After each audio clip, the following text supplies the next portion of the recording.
Our next speaker is somebody that's been a dynamic force in distilling for a long time, and I first met her at our 2013 conference in Denver when she was awarded the Bubble Cap Award for Distillery of the Year. And last year attended a luncheon at Tales of the Cocktail, where I got one of my favorite pieces of swag that I keep at home and I use every time I mix a cocktail, and it's a jigger that she gave out at this luncheon, and it was an indicator.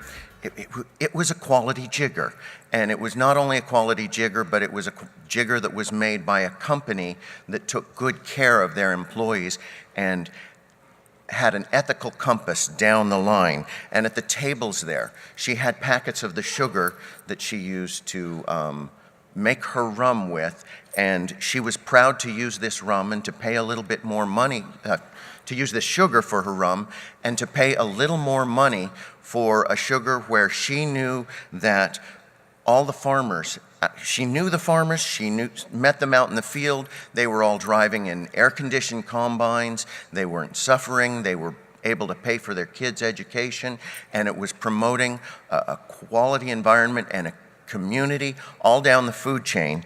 And it just really showed that this woman, this person, Karen Hoskin, is a giver, and she's doing things to make our community a better place. And I want to introduce Karen Hoskin, one of the founders of Montanya Rum and the winner, as I said before, of our 2013 Bubble Cap Award for Distillery of the Year.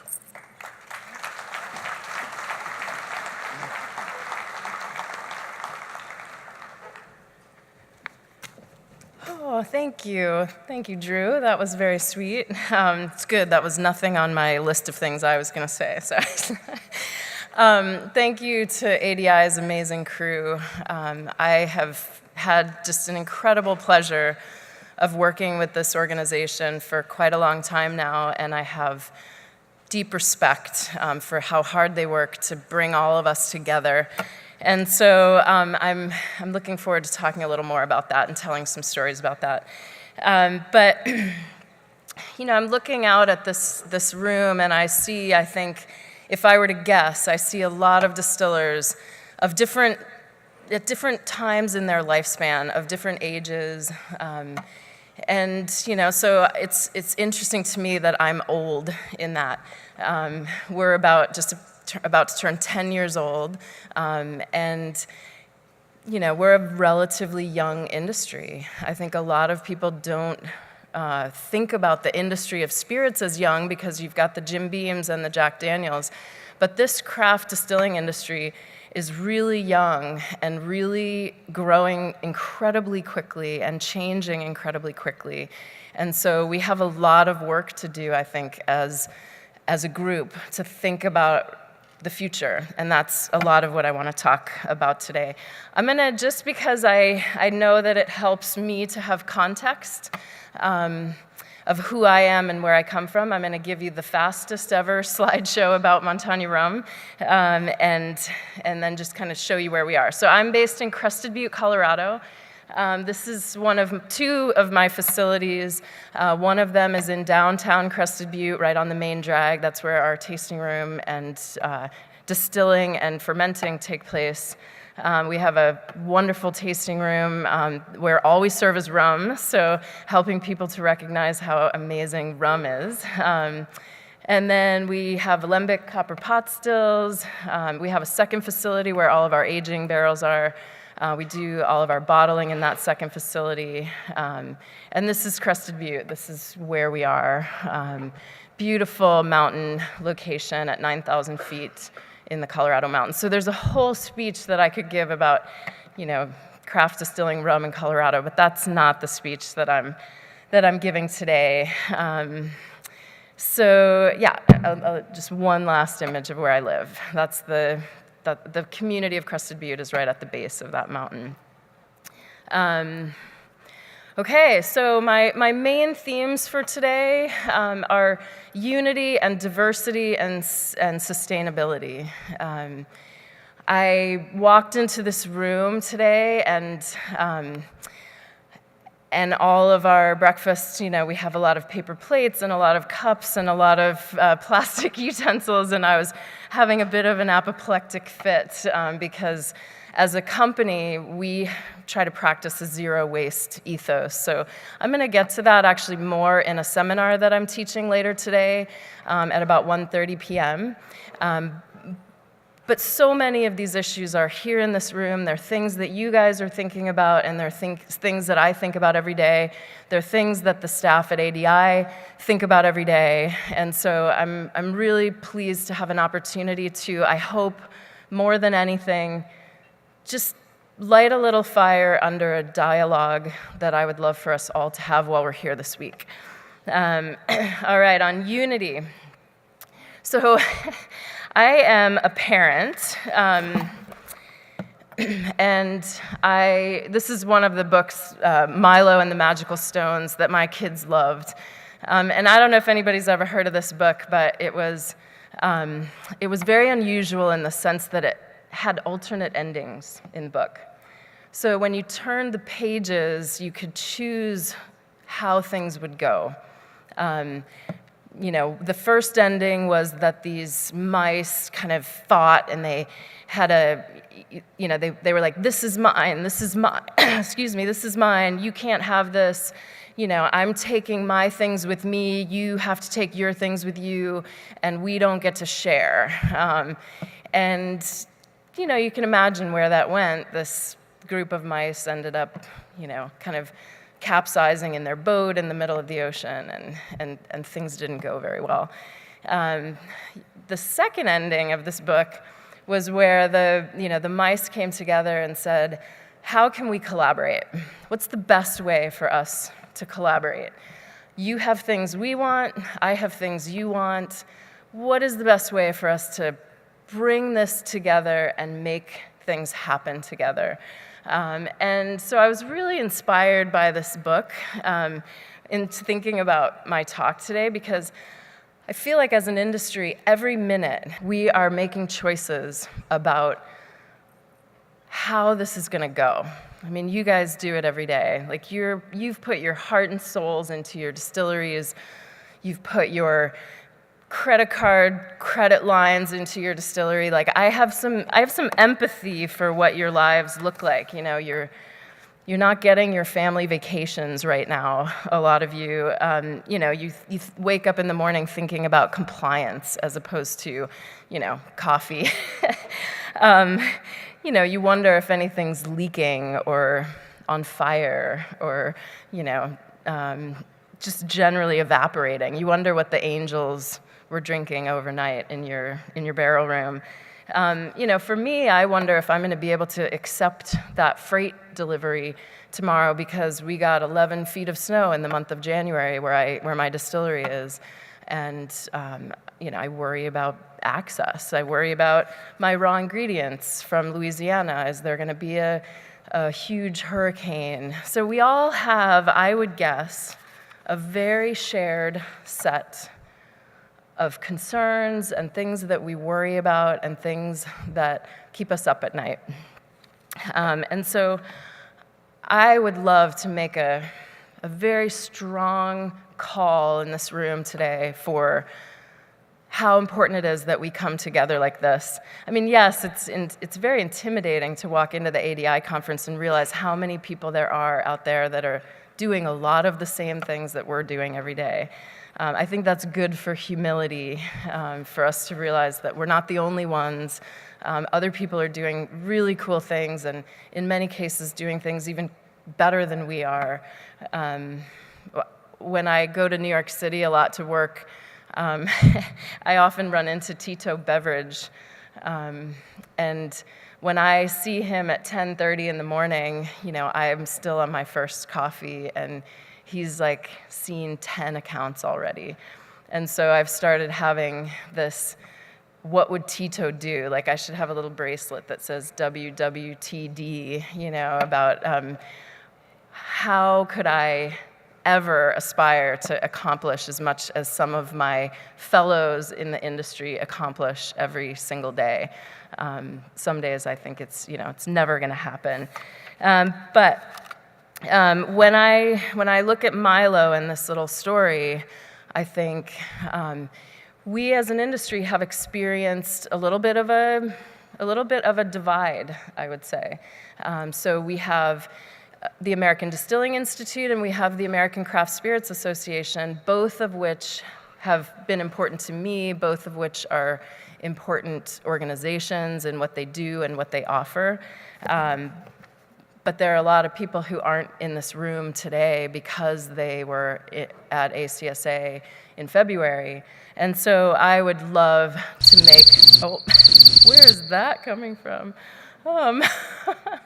Chirping. So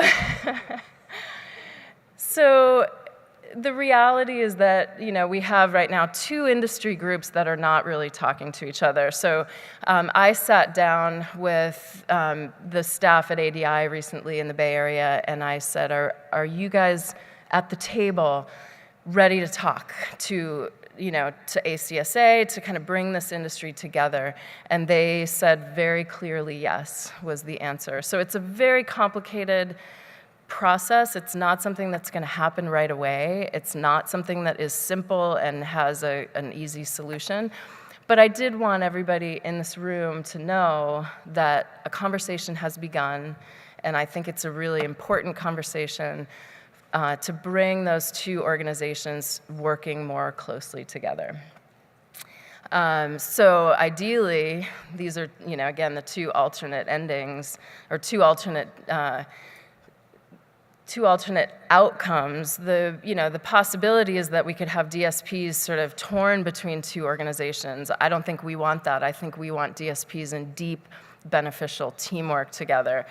We could have 2 industry groups that are holding different conferences, or we could try to have one really amazing powerhouse conference that accomplishes both organizations' set of objectives.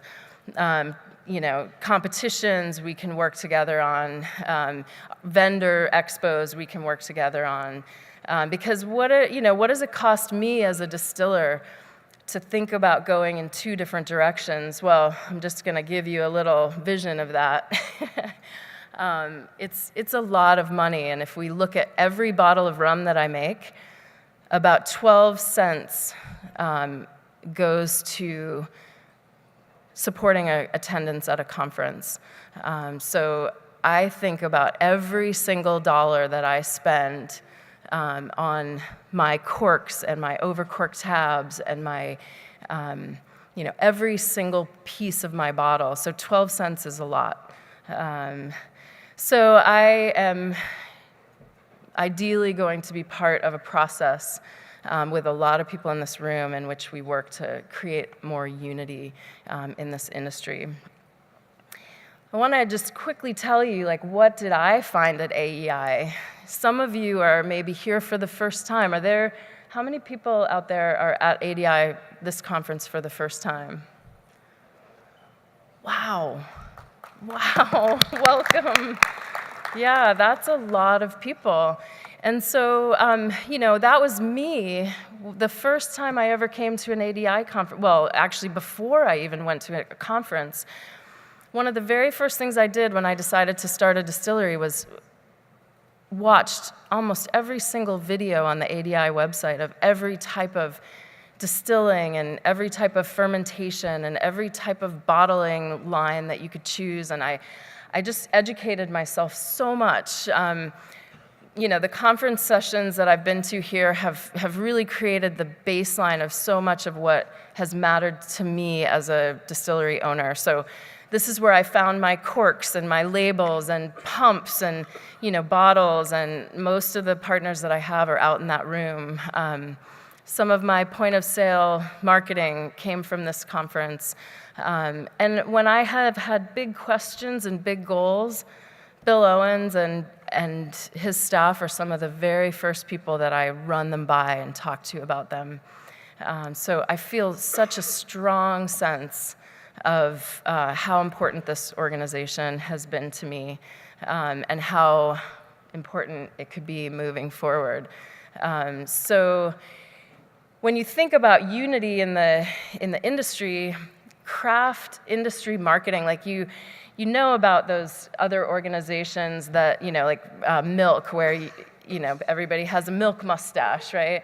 So there is industry marketing that's raising all ships in the industry. That's what we do when we're unified. Mentoring and scholarships. Scholarships for people who could enter the industry and be really exceptional, but they just can't quit that day job, or they just can't come up with the money to go, intern with an important distiller that could teach them. We have huge potential for group purchasing. Industry associations and groups, they buy insurance as collectives. They buy software as collectives. They're freight. We can do industry advocacy as a group, and the more numbers we have in that, the more advocacy we can accomplish, the more legitimate we can be in the eyes of our elected officials, our state and local officials, our building officials, our fire officials. We all, every day, are dealing with compliance, and creating a unified voice for what makes good sense for the industry is really a good idea. We can have clearinghouses of technical resources, centralized job listings, financial growth and capital access, kind of as a group. We tend to all kind of get on our mission and work in our direction. And actually, in the times that I've collaborated with other distilleries, that's when the best outcomes have happened for me. So, educational milestones for people being able to achieve certain certifications, get trained, bring to the industry at the very beginning a set of skills as opposed to kind of learning on the frontier like I did, by hook or by crook in the trial by fire. I think there are amazing ways that we can unify around these things. Continuing education certifications, discounts on car rentals and hotel travels. And a lot of you guys send things around by FedEx all the time, as do I. I used to be part of a professional association that gave me a 50% discount on my FedEx.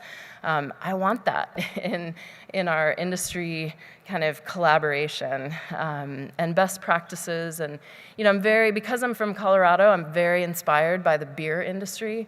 The beer industry has done some amazing things ahead of us that we can learn from as an industry. They've created the Great American Beer Festival, and our industry doesn't really totally have an event like that. We have Tales of the Cocktail, which I adore.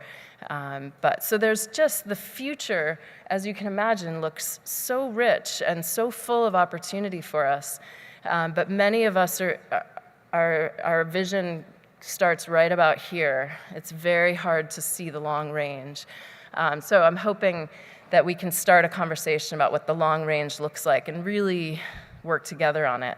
Because this is my vision, of course, again, living in the mountains of Colorado, but I just want us all to be sitting around the campfire together, working this through in ways that benefit all of us long term. Ideally doesn't have anything to do with personalities or egos or who wants to be in charge of what. Ideally, it's about what is best for raising the boat of craft spirits, and that's an essential goal for me personally, and I hope you will join in that goal. So diversity, this was where the cricket was supposed to be. We'll see what diversity in our industry looks like now. There we go. Let's try that again. This is what diversity looks like right now in the craft spirits industry. Yeah. We have, this is 2017, and it's a relatively new industry. It should be representing way more diversity than it is right now. Women represent 10% or less of the owners, distillers, employees, production managers. And I don't blame any of you for that. I look actually back toward Prohibition and the fact that during Prohibition, women got a pretty bad rap for always kind of wagging their fingers and saying, no drinking, no, you shouldn't be doing that. So we've been spending the last years rebuilding our credibility, I think. Also, women have been used to market spirits, their physical bodies, themselves. They've been used to market spirits forever, for as long as any of us can remember. There's the chirping again. And so, we have work to do, and it's not something that we can just wait around for applicants to show up at our doors.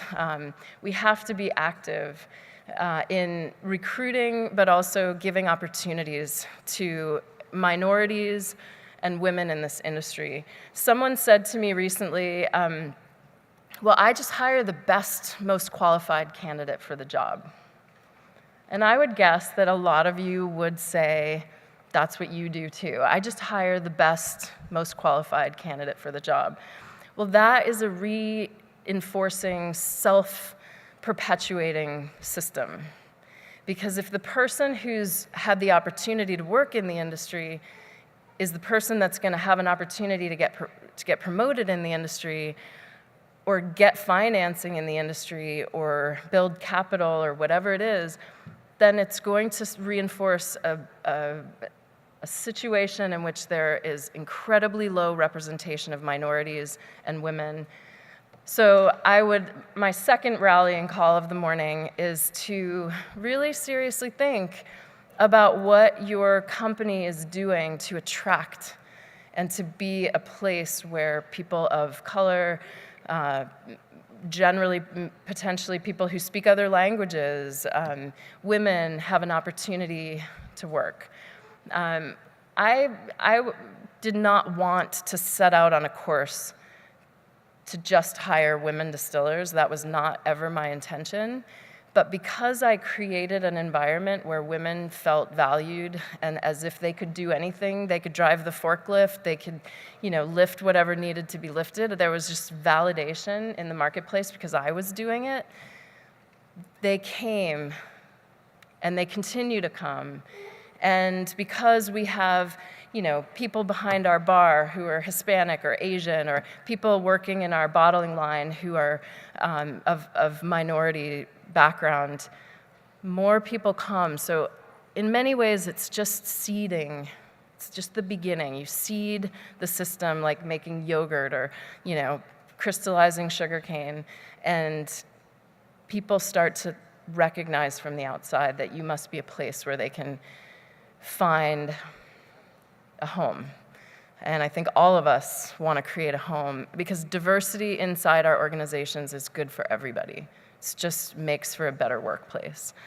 So I'm hoping that, we have a luncheon to try to do I'm doing some direct mentoring of women who are starting distilleries or who are learning the industry.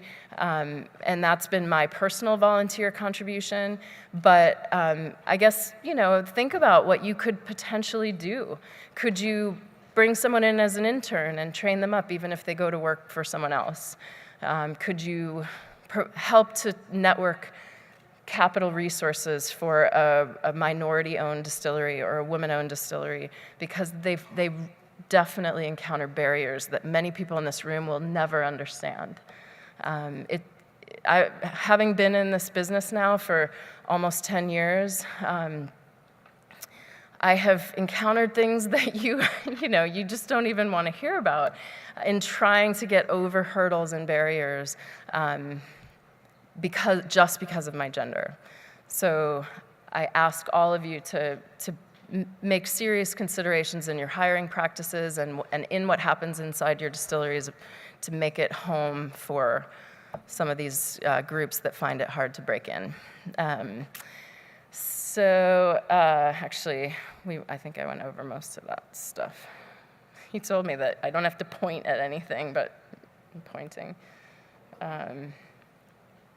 Okay, sustainability. There's a whole seminar that I'm doing on this, and I don't want to borrow too much from that plan for that seminar, but if you personally have an interest in what your company can do to leave a lesser footprint everywhere you go and everywhere that you live and everywhere that you are, please come to that seminar. But I'm going to go over some, what I think of as the main themes. So at breakfast this morning, my table mates will tell you that out of my computer bag, I pulled a container and cutlery and a cup and a coffee cup because I made a personal commitment to stop using throwaway things. I've learned to think of them as litter. So I don't go out into the woods and throw things, so I'm not going to go into my daily life and throw things. And so it's really, really unbelievably hard. It's one of the hardest things I've ever done as an adult is to make a conscious decision to stop being part of a reality in our society that is not only perpetuating itself, but it's getting much, much worse. So looking around on the tables around you, 12% of what's in front of you that you will throw away will get recycled or composted. 12%. So even if it says compostable cup, even if it has a good recycling number on it, it will not necessarily end up in the right place. So that's just one small bit of what sustainability looks like to me. But this is the other thing that, what does sustainability look like right now? We all go to these events all year long, Tales of the Cocktail, tasting events. We bring our piles of plastic cups for tastings. This is what's left behind at the end of that. And so over the lifespan of my company, I have contributed enormously and directly to this situation wherever I've been, at Tales, at larger Manhattan Cocktail Classic back in the day. And I had to make a decision as a company to be zero waste. So we don't do this anymore. And again, it's one of the hardest things I've ever done. It's way harder than operating a distillery to have a zero waste life. But I will talk in my seminar about 10 ways that you can green up your distillery right now. Many of those are actually quite straightforward and quite easy. The other thing we do, because you're here, is we fly all over the place. We put into trucks enormous amounts of freight that moves around the country. There's a deep question of how we as an industry are affecting the bottom line of carbon in our country. Not everybody's going to agree with me about, and I don't really care, quite honestly. You don't have to agree, and you can go do it your way. But many of us agree that we have a carbon problem in the United States. All you have to do is set foot outside the United States into many developing countries, and it's even more apparent. Many of the things that we're consuming and using for our distilleries are made overseas in China and India and places like that. So it has been my personal goal to create a distillery that is zero waste and zero carbon. And I have managed, there are days when it's not perfect. I will be absolutely honest. It's not always a good fit. My hotel, I walked into my hotel room and the heat was on, and I can't always not participate. But to the best extent possible, I have zeroed out my distillery to be able to offset our carbon, to be able to be wind powered. And there's a long list of things that we've done, and I don't want to take your time with it today, but I will do that in the seminar at 1:30, so come if you feel like it, if it's something you think about every day like I do. I love this quote from the Buddha. No one saves, there's actually a missing word. No one saves us but ourselves. We ourselves must walk the path, and that's more of my mantra. I'm not going to wait for the American Distilling Institute or ACSA or some sort of state law or some elected official or a legislator to say, this is now what you have to do. I am working this back up the pipeline. So from my demand, if I buy printed things, with every consumption decision that I make as a distillery, I am choosing a low impact option. And I think the ripple effect of each of us in this room making one different choice every day about how we consume, what impacts we see down the line of our consumption, what we do with our mash, where things go when they leave our distillery, what happens with our bottles in our tasting rooms, 1,000 different things that we can be thinking about every single day that will inch us toward an industry that could be a leader. And that's really the thought that I want to leave you with today, is about paradigm shifting. You know, it doesn't start from above, it starts from below. It starts from all of us. And so we have an opportunity, because we're relatively new in this industry, because we are growing so fast, we have an opportunity to really change paradigms. If I were to dream, I would say, how cool would it be if you could bring your bottle into the liquor store and get it filled instead of thousands and thousands of bottles on every liquor store shelf? It would be less rent for the liquor stores. You know, you could follow the economics of that all the way down the line. In France, that's what you do when you get your wine. You bring your bottle in and you fill it at the little spigot of the winery. We missed a paradigm shift somewhere along the way, and it's not too late. So I would ask you to think about becoming part of an industry-focused paradigm shift related to unity, related to sustainability, and related to diversity. So thank you so much.